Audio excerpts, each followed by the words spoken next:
ఎందుకంటే ఆయన ఆశీర్వాదం రేంజ్ పెరిగితే మనల్ని తరిమేది కూడా ఇది చెప్పట్లేదు, పెరుగుతుంది. ద్వారాలు మూసేవి కూడా పెరుగుతాయి, రిజెక్షన్స్ కూడా పెరుగుతాయి, నో కూడా పెరుగుతాయి. ఆశలు కొన్నిసార్లు అడి ఆశలు అవుతాయి. చేసిన ప్రార్థనలకు ఆన్సర్లు కొన్నిసార్లు నో అంటాడు. చాలాసార్లు మన జీవితంలో ప్రభా ఎందుకు ఇలా చేసామంటే లాస్ట్కి ఆన్సర్ వస్తుంది. అందరూ కలిసి శత్రువులు వచ్చి అంటున్నారట, దేవుడు మిమ్మల్ని ఏం చేస్తున్నాడు, ఆశీర్వదించాడు కాబట్టి మేమందరము నీ ఆశీర్వాదం చూడడానికి వచ్చాం. 22వ వచనం చదువుదామండి అందరం కలిసి.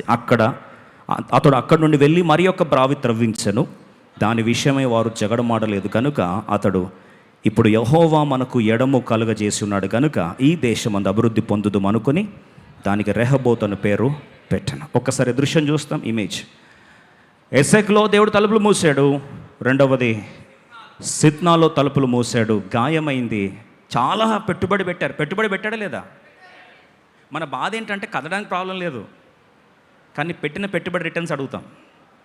ఇప్పుడు తవ్విందంతా మట్టి ఇచ్చేసేయండి, లేకపోతే అది మాకు ఇచ్చేయండి అంటాం. లేదా మా జీతగాళ్ళకి శాలరీలను ఇవ్వండి. ఇప్పుడు శాలరీ ఇచ్చాడు కింద పనులకి, ఆ శాలరీ అంతా ఏమైనట్టు? బూడిద పాలైంది. మన బాధ అది. ఇప్పుడు సిత్నా నుంచి ఎక్కడికి వెళ్ళారు? ఈ ఎస్ఐకి నుంచి ఎక్కడికి వచ్చారు? సిత్నాకు వచ్చారు. ఈ రెండు పిల్ల బావులే కావచ్చు, కానీ నష్టం వచ్చిందా లేదా? మన గాయం ఎక్కడండి? నష్టాన్ని బట్టే. కానీ దేవుడు, నేను ఈ నష్టం దగ్గర కూర్చుండిపోతా, నాకు ఇది వచ్చేదాకా కదలనంటే నువ్వేం కోల్పోతావు? రెహబోత్ ఆశీర్వాదం కోల్పోతావు, సమృద్ధిని ఆశీర్వాదం కోల్పోతావు, విశాలమైన ఆశీర్వాదం కోల్పోతావు, ఎడమ కలుగజేసిన విశాలమైన ప్రాంతపు ఆశీర్వాదాన్ని కోల్పోతావు కదా. ఫలభరితమైన అనుభవంలోకి వచ్చింది రెహబోత్ అయితే నీ ఫలాన్ని కోల్పోతున్నావు కదా.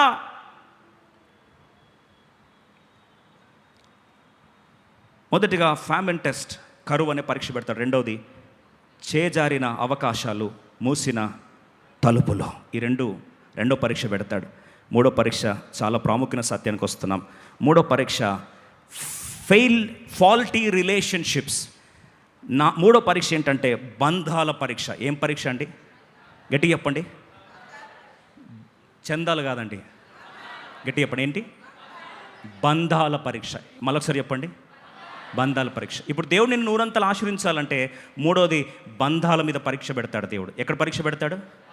బంధాలు, రిలేషన్షిప్స్. మీరు అనొచ్చు, అంటే దేవుడు శాడిస్ట్ అండి, రిలేషన్షిప్లో కూడా చిచ్చు పెడతాడండి అని. కాదు, దేవుడు చిచ్చు పెట్టాడు.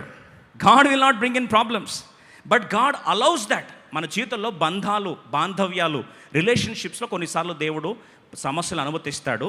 ఎందుకంటే మన స్పందన చూస్తాడు. He wants to see our response. మన స్పందన కానీ ఇస్సాకు లాంటి స్పందన అయితే ఆటోమేటిక్గా దేవుడు ఎలా దీవిస్తాడో, నూరంతల ఫలం ఎలా ఉంటుందో ఇంకో 5 నిమిషాల్లో మీకు జ్ఞాపకం చేయాలని ఆశపడుతున్నాను. చూడండి, మనందరికీ తెలుసు ఇస్సాకు ఎప్పుడైతే మొట్టమొదటి ప్రాంతంలో గెరారు దేశంలో ఉన్నాడో, గెరారు దేశంలో దేవుడు దీవించాడు ఆయనని. ఎంత దీవించాడు? 12వ వచనం రాస్తుంది. 13వ వచనం చూడండి. అతడు మిక్కిలి గొప్పవాడగు వరకు క్రమముగా అభివృద్ధి పొందుతూ వచ్చాను. చూడండి, కష్టపడుతూ ఇస్సాకు క్రమక్రమంగా ఏమాడండి? అభివృద్ధి పొందాడు. అభివృద్ధి పొందేసరికి చూడండి, నీ జీవితంలో 5 స్థానాల గుండా వెళ్ళాలి. బంధాల్లో, in relationships you have to go through 5 stages. ఎన్ని స్టేజ్లు అండి? బిగ్గర చెప్పండి. 5 స్టేజ్లు ఖచ్చితంగా వెళ్ళాల్సిందే. ఇక్కడ నుంచి నువ్వు ఢిల్లీకి వెళ్ళాలంటే మధ్యలో ఎన్ని స్టాపులు ఉంటాయో ట్రైన్లో, అదే రీతిగా నీకు నూరంతల ఫలము రావాలంటే ఖచ్చితంగా దేవుడు ఎన్ని స్టేజ్లు తీసుకెళ్తాడు? 5 స్టేజ్లను తీసుకెళ్తాడు. ఫస్ట్ స్టేజ్కి వస్తాం రండి. రిలేషన్షిప్స్లో 5 స్టేజెస్ 4 వెల్స్. 5 stages 4 wells. ఈ ప్రిన్సిపల్ నేను మీకు జ్ఞాపకం చేసి ముగించాలని ఆశపడుతున్నా. రండి, మొదటి మాట 14వ వచనం చదువుదాం. ఆదికాండం 26వ అధ్యాయం 14వ వచనం. First test. ఇప్పుడు రిలేషన్స్లో స్టేజ్ 1కి వస్తుంది. ఎప్పుడైతే దేవుడు నిన్ను దీవించడం ఆరంభిస్తాడో, ఎప్పుడైతే నిన్ను దేవుడు అభివృద్ధి పరుస్తాడో, God allows you to be tested in this area of relationship. See, understand, even good relationships sometimes will become strained. మంచి బంధాలు కూడా కొన్నిసార్లు పర్రెలు వాస్తాయి, గాయాలు జరుగుతాయి. అంటే దేవుడు చేయడు, కానీ కొన్నిసార్లు బంధాల్లో దేవుడు నీ అటెన్షన్ని, నీ యొక్క ఫోకస్ని, నీ యొక్క గమనాన్ని, నీ వ్యక్తిత్వాన్ని పరీక్షిస్తాడు. నీ యాటిట్యూడ్ని దేవుడు టెస్ట్ చేస్తాడు. Not that God wants to be a saddest, but he allows it so that he wants to grab your attention and he want to test your attitude. నీ యొక్క వ్యక్తిత్వాన్ని పరీక్షించడానికి దేవుడు అనుమతిస్తాడు. చూడండి, బైబిల్ రాసిన మాట 14 కలిసి చదువుకుందాం. ఆదికాండం 26:14 కలిసి చదువుకుందాం. అతనికి గొర్రెలు ఆస్తియు, గొడ్ల ఆస్తియు, దాసులు గొప్ప సమూహము కలిగినందున ఫిలిస్తీయులు అతని యందు అసూయపడిరి. ఫస్ట్ ఏమొస్తుందండి? అసూయ వస్తుంది. స్టేజ్ 1 అసూయ. నీ జీవితంలో కొన్నిసార్లు మంచి బంధాలు కూడా నీ ఎదుగుదల, నీ సమృద్ధి, క్రమక్రమంగా నీ వృద్ధిని చూసి నీ మీద ఏం చేస్తారు? అసూయ పడతారు. అర్థం ఒకసారి చేస్తారా? మీరు వచ్చు, అయ్యో నేనేం అన్యాయం చేశానని నా మీద అసూయ పడుతున్నారు అన్నావు అనుకో అమాయకంగా.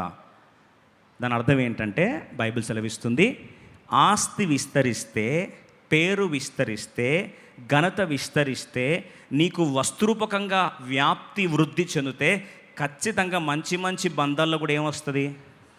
త్వరగా చెప్పండి.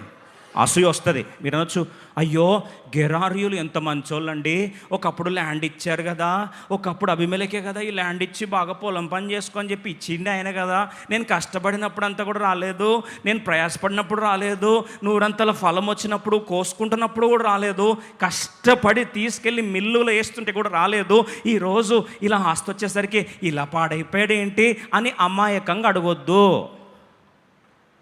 ఒకని కలిమి విస్తరిస్తే అక్కడ ఏమొస్తుంది?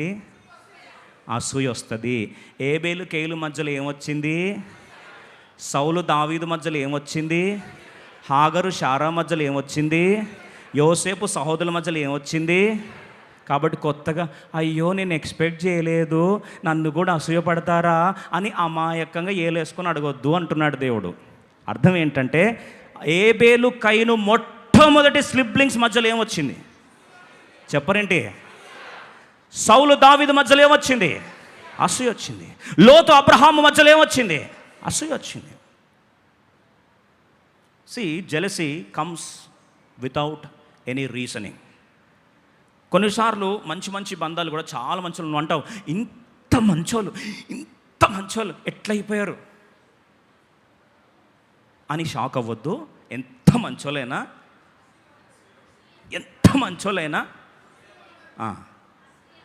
నీకు 100 అంతలు వస్తే అసూయ పడతారని మొదటి స్థానాన్ని దేవుడు అందరికీ నేర్పిస్తున్నాడు. ఇది ఏ స్టేజ్?